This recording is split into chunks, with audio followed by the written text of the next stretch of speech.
देखेंगे कि हमारे देश में कितने टाइप्स के बैंक होते हैं। तो किसी भी देश में उस देश की आर्थिक अर्थव्यवस्था को पूरा करने के लिए, उस देश में इकोनॉमी को, ग्रोथ को बनाए रखने के लिए एक बैंक होता है जिसे सेंट्रल बैंक के नाम से भी जाना जाता है। और हमारे देश में भी एक सेंट्रल बैंक है जिसे आरबीआई के नाम से जाना जाता है, रिज़र्व बैंक ऑफ इंडिया। ये आप सभी को पता होगा कि ये सभी बैंकों के ऊपर होता है रिज़र्व बैंक ऑफ इंडिया, जिसकी रिस्पॉन्सिबिलिटी और जो वर्क है वो हमारे देश में इकोनॉमिक को बराबर बना के रखना, इकोनॉमिक ग्रोथ को मेंटेन रखना, इसके साथ ही महंगाई पर कंट्रोल रखना, ये सभी काम आरबीआई का होता है। आज हम देखेंगे कि हमारे आसपास बहुत सारे बैंक्स होते हैं, हम बहुत सारे बैंक का नाम सुनते हैं, प्राइवेट बैंक्स का नाम सुनते हैं, गवर्नमेंट बैंक का नाम सुनते हैं, कॉर्पोरेटिव बैंक का नाम सुनते हैं। तो ये सब बैंक्स होते क्या है और किस किस फील्ड में ये बैंक काम आते हैं, किस तरीके से ये सीक्वेंसली अरेंज होते हैं, आज हम ये सब यहाँ देखने वाले हैं। सबसे पहले हमारा जो बैंक होता है वो एक होता है सेंट्रल बैंक, जो हमारे देश में आरबीआई है, जिसे हम रिज़र्व बैंक ऑफ इंडिया के नाम से भी जानते हैं।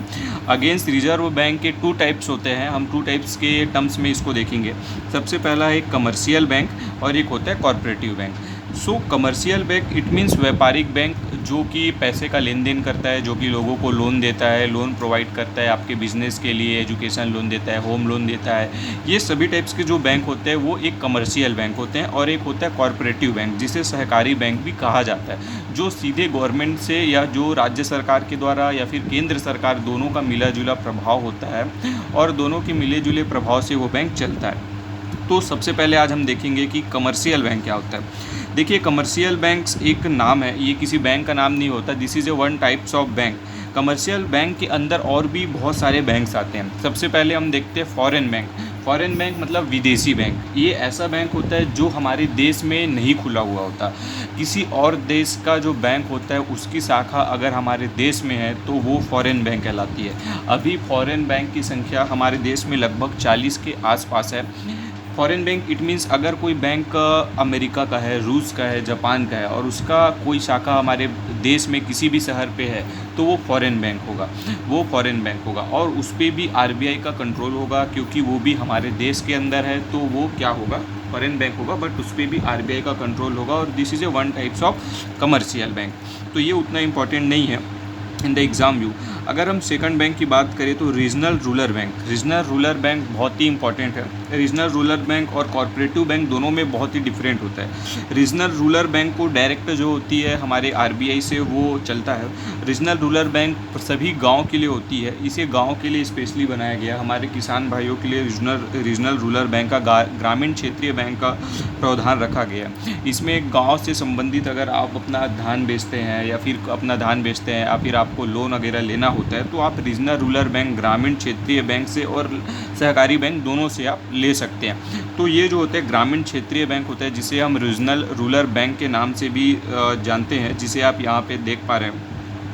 तो ये होता है रीजनल रूरल बैंक। इसके बाद आता है तीसरा जो होता है पब्लिक सेक्टर बैंक, जो कि बहुत ही इंपॉर्टेंट है, जिसे हम हमेशा देखते हैं अपने आसपास। Public sector bank it means जिसे हम सरकारी बैंक के नाम से भी जानते हैं, ये होता है पब्लिक सेक्टर बैंक। इसके अंदर आते हैं state bank and associate bank. State bank of India आप सभी जानते हैं, हमारे देश में सबसे बड़ा जो बैंक है, सबसे ज़्यादा कोई खाता धारक है किसी बैंक के और सबसे ज़्यादा अगर किसी बैंक को फ़ायदा होता है तो वो है स्टेट बैंक ऑफ इंडिया। और इसके और भी एसोसिएट्स हैं, स्टेट बैंक ऑफ पंजाब है, स्टेट बैंक ऑफ मद्रास है, मतलब इसके 8 और अलग अलग एसोसिएट है और एक है स्टेट बैंक ऑफ इंडिया। तो ये पब्लिक सेक्टर बैंक है जो गवर्नमेंट से संचालित होता है, ठीक है। और ये एक सरकारी बैंक है। Public sector bank it means आपका गवर्नमेंट बैंक।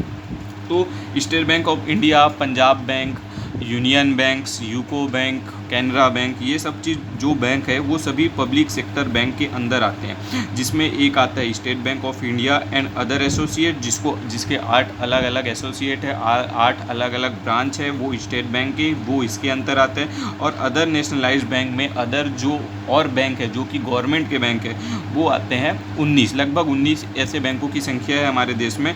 और स्टेट बैंक एक 19 और एक 20, और ये स्टेट बैंक के 8 जो है वो अलग अलग शाखा है। इट मीन्स टोटल 20-22 हमारे देश में गवर्नमेंट बैंक है। तो ये हो गया एक पब्लिक सेक्टर बैंक जिसे हम गवर्नमेंट बैंक के नाम से भी जानते हैं। एंड लास्ट है आपका private sector bank. Private sector bank it means ICCI bank. हमारे देश में सबसे पहला जो प्राइवेट सेक्टर का बैंक है माना जाता है वो आईसीसीआई बैंक को माना जाता है। तो ये है आपके प्राइवेट बैंक। जो पुराने प्राइवेट बैंक है वो लगभग उनकी संख्या 22 है।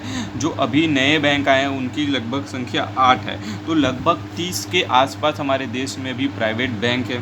तो ये प्राइवेट सेक्टर बैंक होता है जिस पे गवर्नमेंट का कोई भी रूल रेगुलेशन नहीं होता। इट मीन्स इसके जो ऑनर्स होते हैं वो खुद प्राइवेट होते हैं, इसमें गवर्नमेंट का शेयर नहीं होता, ठीक है। और बट जो प्राइवेट पब्लिक सेक्टर बैंक है उसमें गवर्नमेंट का शेयर ज़्यादा होता है। प्राइवेट सेक्टर बैंक में भी शेयर होता है बट बहुत कम होता है, इसमें खुद के ऑनर्स के शेयर ज़्यादा होते हैं प्राइवेट सेक्टर बैंक में। ये सब प्राइवेट बैंक होते हैं जो कि खोले जाते हैं। ये भी गवर्नमेंट के प्रोविज़न, गवर्नमेंट की अनुशंसा पर ये खोले जाते हैं, बट ये प्राइवेट होते हैं और ये पब्लिक सेक्टर बैंक होते हैं। आप समझ सकते हैं कि आप बहुत सारी जो कंपनियां होती है वो लिमिटेड होती है, ठीक है, उसमें लिमिटेड लिखा हुआ रहता है। और बहुत सारी जो कंपनियां होती है वो, ठीक, और ये होता है आपका प्राइवेट सेक्टर बैंक।